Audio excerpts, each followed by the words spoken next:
मित्रांनो, आपण आलेलो आहोत अशा एका स्पॉटवर जिथे मासे भरपूर आहेत आणि एक विहिरीसारखा खड्डा आहे, एक ओढा आहे छोटासा. इथे वॉटर स्पॅनिच आणि वॉटर कबांबा किंवा हॉर्नट म्हणू शकता, हे ॲक्वॅटिक प्लांट आहे. पाहू शकता मित्रांनो, इथे वेगवेगळ्या प्रकारचे मासे आहेत. हा आहे विहिरीसारखा मोठा खड्डा आणि इथे कोरी कॅटफिश सारखे मासे आहेत. त्यानंतर कॉमन कार्प आहे आणि लोच आहे, इंडियन रिव्हर लोच. मला मासे दिसतात का नाही काय मित्रांनो, मला माहिती नाही. पाहू शकता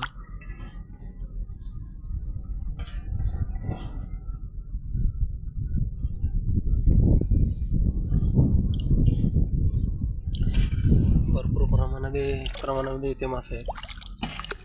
त्यानंतर माझं लक्ष गेलं आहे माझ्या आजूबाजूला. मी इथे वॉटर स्पॅनिच आणि वॉटर हॉर्नट किंवा वॉटर कबांबा म्हणू शकता, हे दोन प्लांट मला इथे दिसलेले आहेत. मी तुम्हाला ते स्पष्टपणे आणि क्लिअर दाखवायचा प्रयत्न करतो मित्रांनो.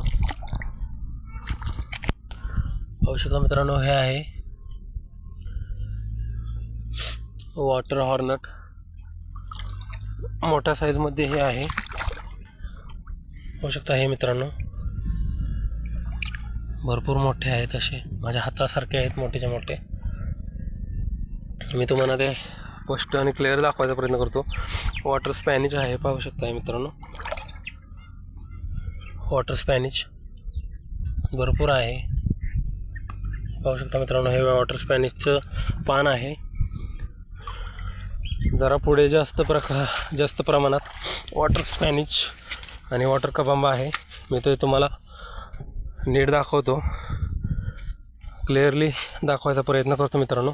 पाहू शकता मित्रांनो, हे आहे वॉटर स्पॅनिच. भरपूर प्रमाणात अशी झाडं आहेत याची. ॲक्वॅटिक प्लांट्स, दोन प्रकारचे ॲक्वॅटिक प्लांट्स आहेत इथे.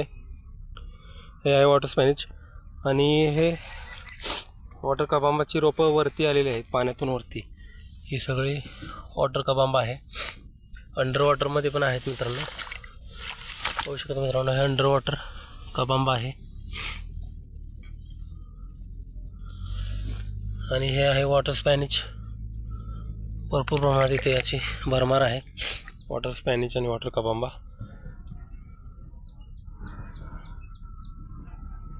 अशा प्रकारे मी तुम्हाला वॉटर स्पॅनिच आणि वॉटर कबांबा ही दोन ॲक्वॅटिक प्लांट्स दाखवली.